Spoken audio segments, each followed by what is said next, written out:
A Divina Comédia, Inferno, Canto 6, Dante Alighieri.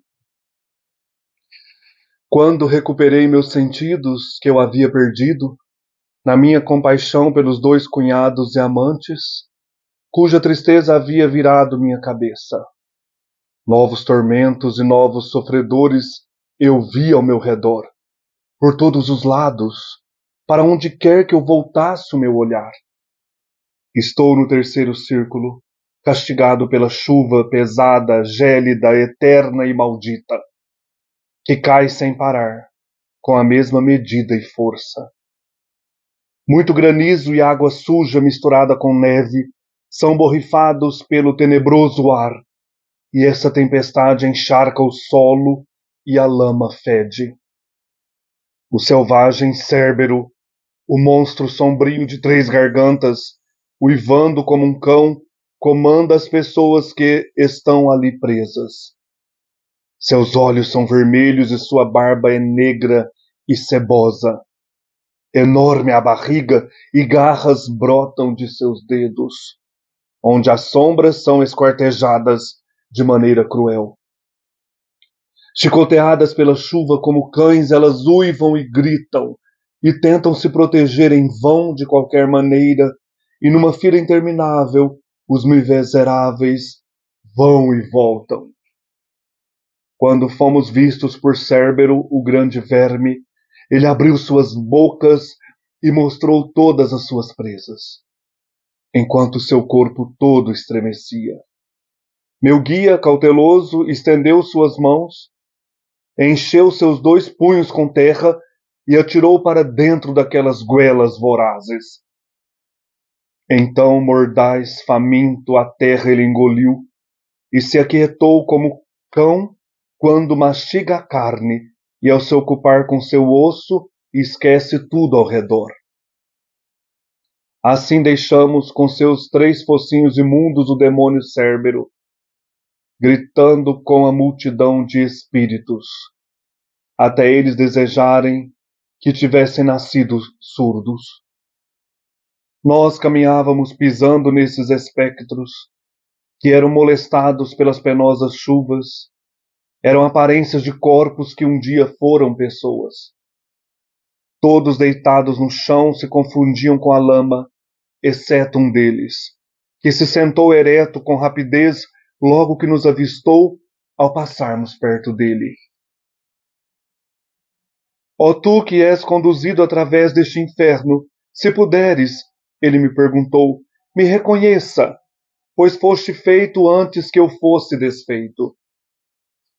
E eu respondi para ele, a angústia que te atormenta talvez tenha turvado minha memória de teu rosto, e não me lembro de nunca ter te visto. Mas diga-me, quem és aqui neste lugar, em punição tão cruel, exposto a tanta dor e submetido a tamanha desgraça? E ele, em tua cidade inchada com a desgraça, da inveja, até o saco estar transbordando, eu um dia vivi no tempo da vida serena. Vocês, cidadãos, me chamavam de Tiaco, e pelo pecado danado da gula, eu, como vê, sou fustigado por esta chuva. E não sou a única alma atormentada, e nem a única a resistir à mesma pena, pela mesma culpa. E aqui terminou sua resposta. Eu respondi a ele, Tiaco, com tal melancolia, sua miséria me aflige, tanto que tenho vontade de chorar. Mas se você souber, diga-me o que vai acontecer. Aos cidadãos de nossa cidade dividida, haverá ainda algum homem justo? E diga-me, por que ela tem sido agitada por tanta discórdia? Então ele disse para mim, após a dissensão, sangue será derramado, e o lado selvagem perseguirá os outros com perdas dolorosas. No entanto, convém que estes caiam novamente, e dentro de 3 sóis os outros voltem ao poder, salvos por aquele que agora está dos 2 lados. Por muito tempo, de cabeça erguida permanecerão, a outra parte sofrerá sob fardos terríveis, por mais que se desmanchem lágrimas de ódio. Há dois homens justos a quem ninguém dá ouvidos. A inveja, o orgulho e a avareza são as três faíscas que mantêm os corações acesos. Com isso ele terminou sua terrível profecia. E eu perguntei: por favor, eu gostaria que falasse mais e me concedesse apenas mais um discurso. E quanto a Farinata, a Tegiaio, homens tão dignos, Jacopo Rusticucci, o Mosca e o Arrigo, e todos os outros cujas mentes se voltam para o bem? Bem, onde eles estão? Ajude-me a descobrir. Tenho agora uma grande fome de saber. Deleitam-se no céu ou foram tascados no inferno? Ele disse: eles estão entre as almas mais negras. Diferentes pecados os arrastaram mais fundo. Você deve descer mais, e aí poderá vê-los. Mas quando você reencontrar a luz do doce mundo, rogo que me recorde a memória dos homens. Nada mais digo, e nada mais te respondo. Então seu olhar direto ficou meio torto. Ele me fitou por um momento antes de baixar a cabeça. E então afundou entre os outros cegos. Este não há de acordar mais, disse meu guia, até que ele ouça o som da trombeta do anjo que virá conduzindo o hostil juiz. E cada sombra retornará ao seu sepulcro sombrio, sua carne e forma antiga elas devem reassumir, e ouvir o que ecoará pelos círculos do eterno. Então seguimos com passos lentos pela mistura imunda das sombras pisadas com a espuma chuvosa, e falávamos um pouco sobre a vida futura. Ao que eu disse: mestre, os sofrimentos aumentarão depois que a terrível sentença for ouvida, ou serão atenuados por tormentos menos cruéis?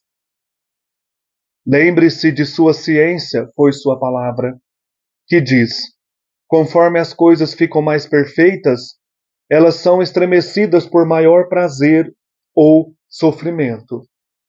Logo, embora esta gente amaldiçoada nunca deva alcançar a completa perfeição, eles podem ao menos ser perfeitos do que agora, ser mais perfeitos do que agora. E assim percorremos aquele terrível círculo, ainda prosseguindo o discurso do qual nada mais digo, até chegarmos ao ponto que marcava outra descida, onde encontramos Pluto, o grande inimigo.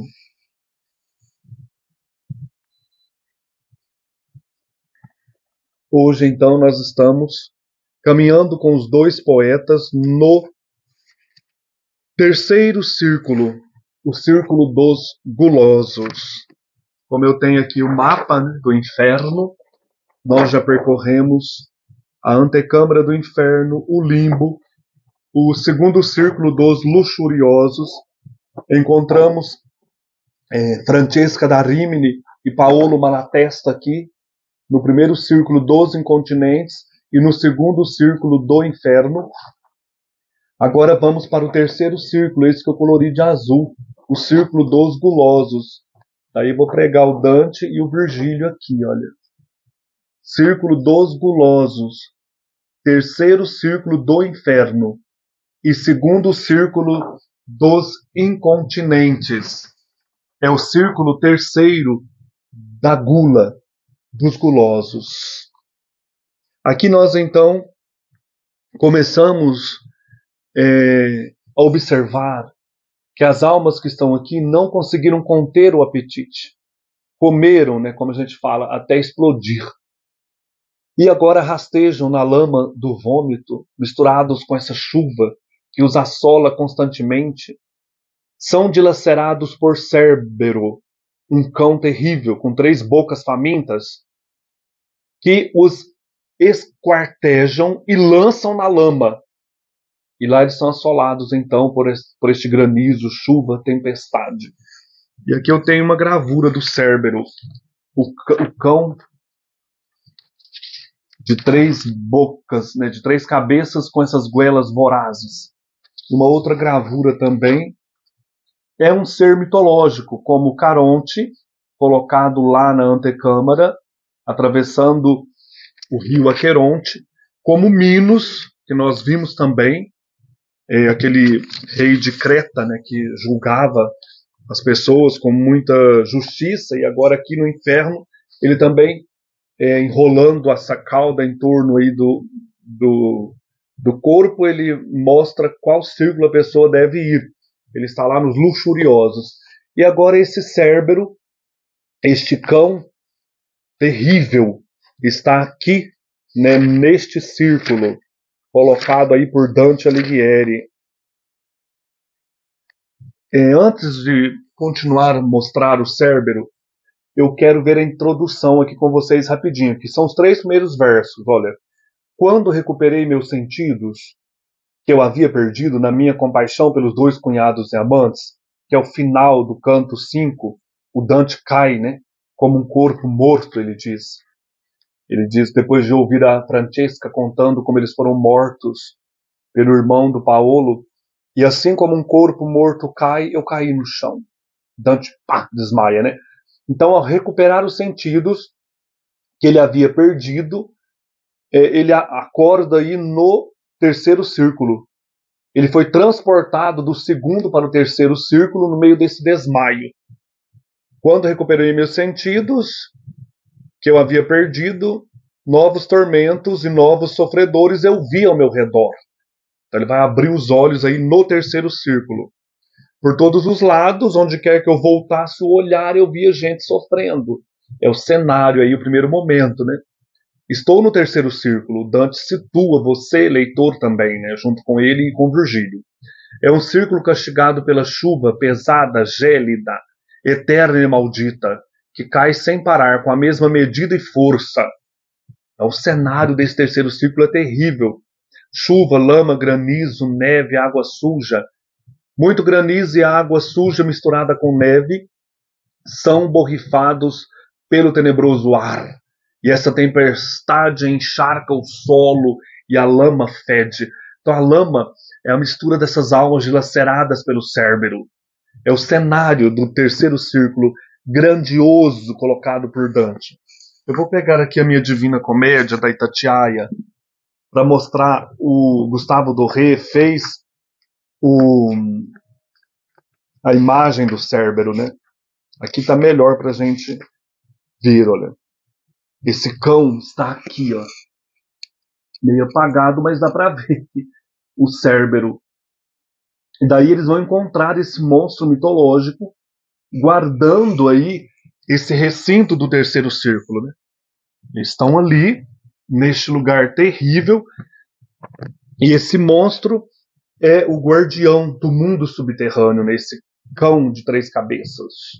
Essas goelas famintas, olha a analogia com os gulosos, né? Come como se tivesse 3 bocas para comer até. Dante o converte então nesse demônio terrível. E com essas 3 gargantas abertas, vorazes, né? Essas cabeças terríveis, ele é colocado como guardião do círculo dos glutões e beberrões. Então ele está ali e ele começa a desafiar o Dante, tal como o Caronte, o Minos. Esse monstro sombrio, uivando como um cão, comanda as pessoas que ali estão presas. Seus olhos são vermelhos, sua barba é negra e cebosa. Enorme a barriga, vai comendo, comendo, né? E as garras brotam de seus dedos. Onde as sombras são esquartejadas, o Cérbero pega as sombras, esquarteja as sombras, né? Olha que coisa, gente. Eu fiquei fascinado por esses monstros. E ele joga esses pessoal lá na lama de novo, e aquela confusão. Esse monstro terrível. E as pessoas ficam nesse eterno repetir, esse ciclo, né? Eterna repetição. Aí vai para a lama, o Cérbero agarra e esquarteja, rasga essas pessoas. eles são chicoteados pela chuva, e essas almas, como cães, também uivam, gritam, tentam se proteger, mas tudo é em vão. E numa fila interminável, eles vão e voltam. Olha o ciclo, né? Nesse círculo dos gulosos, a pessoa fica ali rodando, rodando. Quando fomos vistos, então, por esse grande cão, ele abriu as suas bocas e mostrou todas as suas presas. Seu corpo todo estremecia para atacar, né? O cão quer atacar Virgílio e Dante. Meu guia, então, estendeu as suas mãos, encheu 2 punhos com terra e atirou para dentro da boca daquele cão, né? Dentro das suas goelas vorazes. Então é intencional aqui no terceiro círculo existir esse monstro faminto com 3 bocas, né? Que a pessoa na vida comeu, comeu, comeu, agora está sendo dilacerada por esse cão. Então mordaz, esse cão, a terra engoliu, né? Faminto, e se aquietou. Uma comparação surge apenas nesse canto.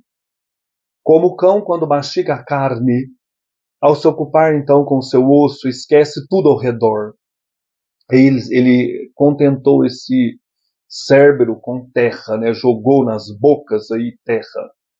Aí ele ficou lá mastigando aquilo.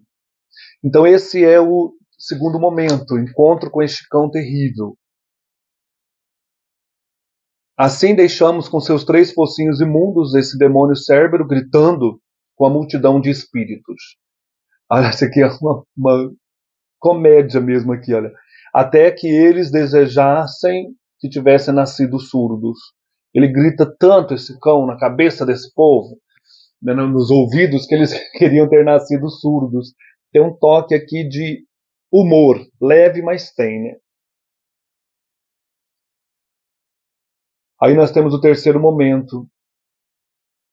Nós caminhávamos pisando nesses espectros, que eram amolestados pelas penosas chuvas. Eram aparências de corpos que um dia foram pessoas, a questão da aparência aqui, né? Todos deitados no chão, se confundiam com lama, exceto um deles, que se sentou ereto com rapidez, logo que nos avistou.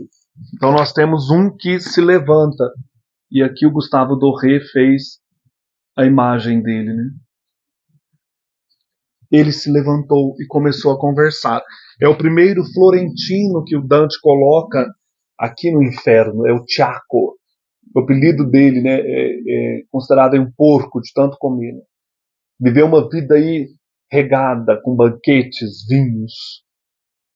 Daí ele vai falar para Dante, né, ó tu que és conduzido através deste inferno, se puderes me reconheça, pois foste feito antes que eu fosse desfeito. Você foi concebido antes que eu tivesse sido desfeito pela morte. Daí o Dante fala, né, a angústia que te atormenta turva a minha memória do teu rosto. Não me lembro de nunca ter te visto. Diga-me, quem és aqui neste lugar em punição tão cruel, exposto a tamanha dor, submetido a tamanha desgraça? Então Dante vê esse tormento, né? E aí ele fala, em tua cidade, em Florença, inchada com a desgraça da inveja, até o saco estar transbordando, um dia eu vivi no tempo da vida serena. Vocês, cidadãos, me chamavam de Tiaco, é um apelido, né? Porco. É um apelido aí do Giacomo, né? Pelo pecado danado da gula, eu, como vê, sou fustigado por esta chuva. Então nós temos aqui, ó, pecado, pena, culpa. Eu não sou a única alma atormentada, e nem a única a resistir à mesma pena, pela mesma culpa, né? Pecado, pena e culpa. Então ele se identifica, né? Eu sou o Tiaco, que vivi bem aí na sua terra, na sua cidade. Agora estou aqui atormentado, né? Pela mesma culpa. Dante diz, Tiaco, com tal melancolia sua miséria me aflige tanto que tenho vontade de chorar. Mas se você souber, diga-me o que vai acontecer. Então a comédia foi escrita em 1305 a 1309. O texto, o episódio, se passa em 1300. Como Dante já sabe o que vai acontecer, surgem na boca desses personagens os acontecimentos como profecias. Por isso que Dante fala, diga-me o que vai acontecer. Então Dante já sabe o que aconteceu. Aí ele vai, então, em 9 linhas, descrever a situação da cidade, a situação do partido político dos guelfos divididos. Então, Dante aqui ele vai discursar na boca do Tiago de forma ávida, né, sobre a política de Firenze, né, a situação entre esse partido dos brancos dividido, né. Primeiro eram guelfos e gibelinos. Depois os guelfos se dividiram em guelfos brancos e guelfos negros. Então o homem vai explicar, o Tiago vai explicar aqui para Dante como está Firenze. Olha, aos cidadãos de o Dante falando, né? Aos cidadãos de nossa cidade dividida, haverá ainda algum homem justo? E diga-me por que ela tem sido agitada por tanta discórdia, né? Os guelfos divididos em brancos e negros. Então ele vai falar para Dante, após a dissensão, a divisão, né, entre brancos e negros, sangue será derramado, o lado selvagem, os guelfos brancos, perseguirá os outros com perdas dolorosas, perseguirá os negros. No entanto, convém que estes, os brancos, caiam novamente, e dentro de 3 sóis os outros negros voltem ao poder, salvos por aquele que agora está dos 2 lados, por Bonifácio VIII, né? Por muito tempo de cabeça erguida permanecerão os negros. A outra parte, os brancos, sofrerá sob fardos terríveis, como Dante, que era do partido dos brancos, mas não era tão fanático, ele estava no exílio, né? Por mais que se desmanchem lágrimas de ódio. Há 2 homens justos, a quem ninguém dá ouvidos. Dante pergunta no verso 62, haverá algum homem justo? Diga-me. Aí ele fala, há 2 homens justos, mas não menciona quais são esses 2 homens. Depois o Tiago continua. A inveja, o orgulho e a avareza são as 3 faíscas que mantêm os corações acesos. Então é interessante, a Divina Comédia traz a situação política de Firenze para o poema. Isso é importante a gente destacar. Então aqui, a história do Partido dos Guelfos de Florença, aproximadamente 2 anos após a época do poema, que é 1300, é descrita aqui. A cidade era dividida em 2 facções, os brancos, ou Bianchi, liderados pelo grande comerciante Vieri dei Cerchi, e os Neri, ou guelfos negros, liderados por Corso Donati, um nobre falido e turbulento, parente da esposa de Dante Alighieri. No final de 1300, houve um encontro sangrento entre os membros mais violentos dos 2 partidos, e o Dante participa dessa batalha. Em maio de 1301, os negros foram banidos de Firenze. No outono daquele ano, eles voltaram triunfantes, liderados por Carlos de Valois, que o Papa Bonifácio manda esse Carlos de Valois para Firenze para tirar os brancos do poder. Fizeram com que os brancos, então, fossem banidos em abril de 1302, isto é, 3 anos após a conversa de Dante com o Tiago aqui no inferno. Então, Dante coloca isso como profecia. Já aconteceu, Dante sabe, ele está escrevendo em 1305, 1306. Esses acontecimentos foram de 1302, mas o poema se passa em 1300. A viagem de Dante pelo inferno, Semana Santa de 1300. Então, esses acontecimentos surgem como profecia. O próprio Dante era associado aos brancos, mas não como um partidário apaixonado, pois, embora ele fosse um político forte, nenhum partido correspondia inteiramente às suas opiniões. Nós lembramos que, em 1301, ele foi a Roma para persuadir o Papa Bonifácio VIII a parar de se intrometer nos assuntos florentinos. Enquanto ele estava lá, o Papa manda o Carlos de Valois e, com os negros, assumem o poder e expulsam os brancos. Aí o Dante também foi expulso. Ele nunca mais voltou a Florença, sendo condenado ao exílio em janeiro de 1302. Aqui tem uma frase interessante, em que o Dante vai falar, né? O lado selvagem, os brancos, olha, e o lado selvagem perseguirá os outros com perdas dolorosas. O Tiago fala isso, né? Então Dante aqui destila mágoas sobre o partido ao qual ele pertenceu um dia, né? Eles próprios do partido perseguiam Dante, e com o qual rompeu antes de escrever a comédia. Em Paraíso 17, verso 62, Ele chama seus membros de ímpios e estúpidos, os próprios membros do partido, né?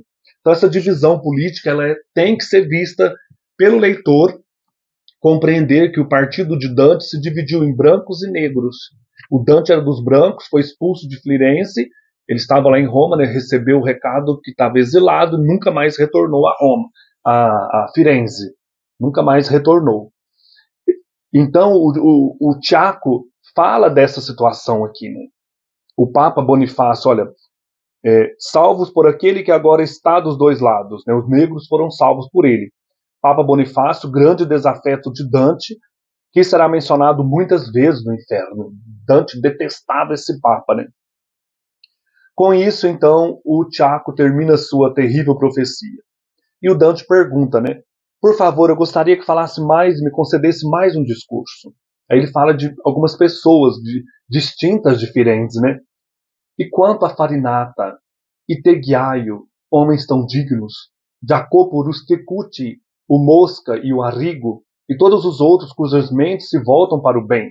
Então são pessoas importantes ali da época, que vão aparecer aqui muitas vezes na Divina Comédia, menos o Arrigo.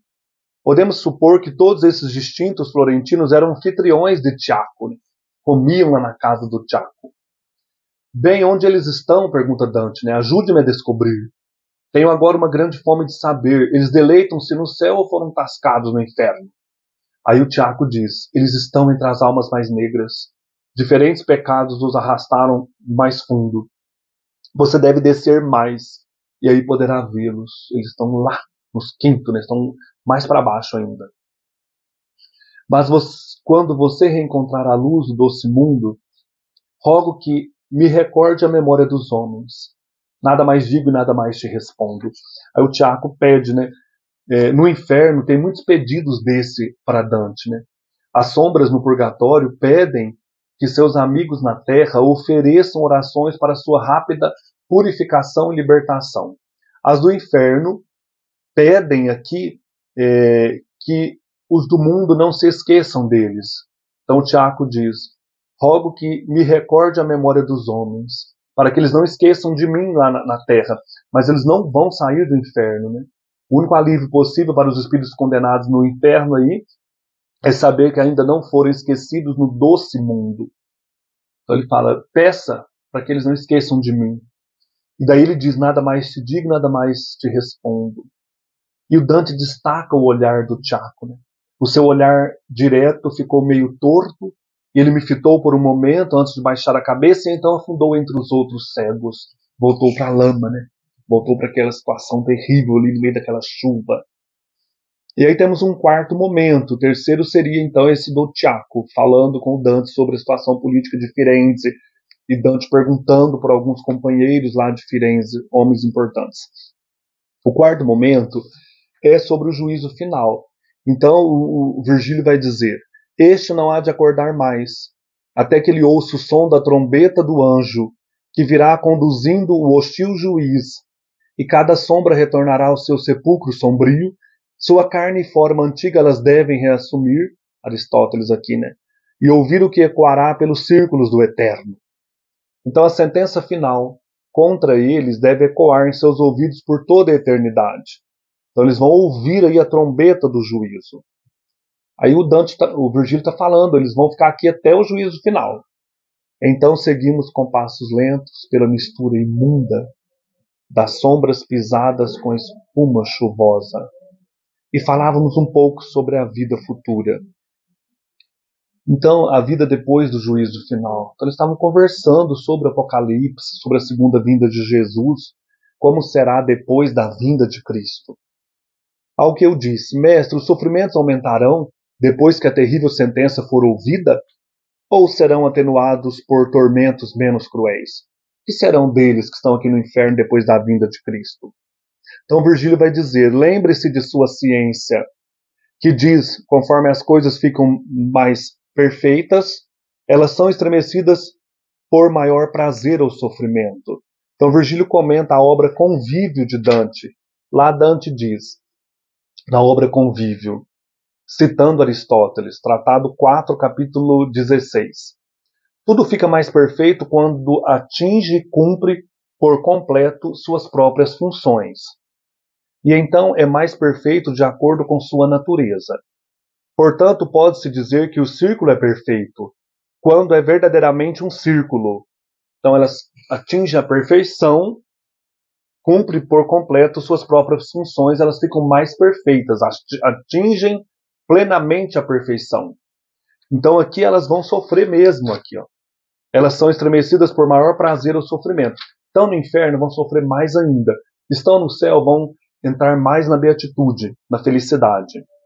Santo Agostinho, que aparece aqui como pano de fundo, Tomás de Aquino também, professava que depois da ressurreição da carne, as alegrias dos bem-aventurados e os sofrimentos dos ímpios serão aumentados. Então, como você mesmo diz lá no Tratado do Convívio, a perfeição será atingida depois da vinda do Cristo, né? Perfeição tanto na dor e perfeição na beatitude, na alegria.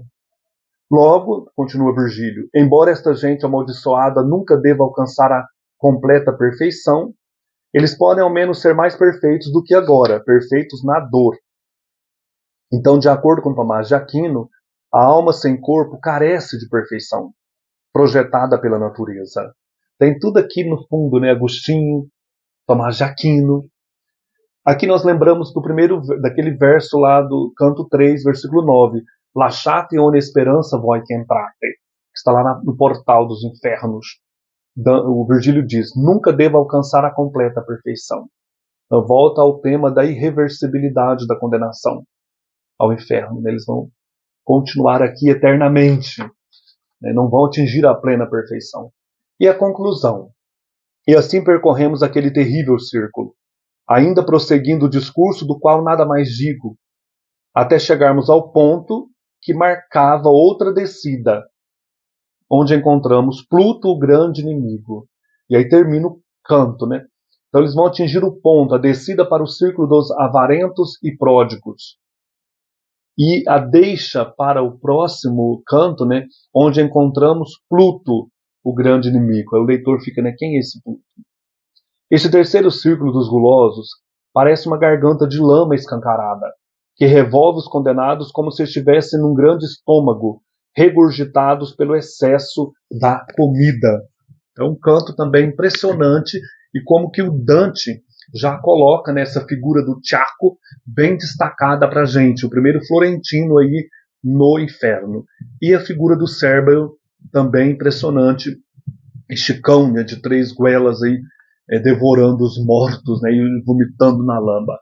É isso aí, maravilhoso Dante Alighieri. Um abraço, até mais.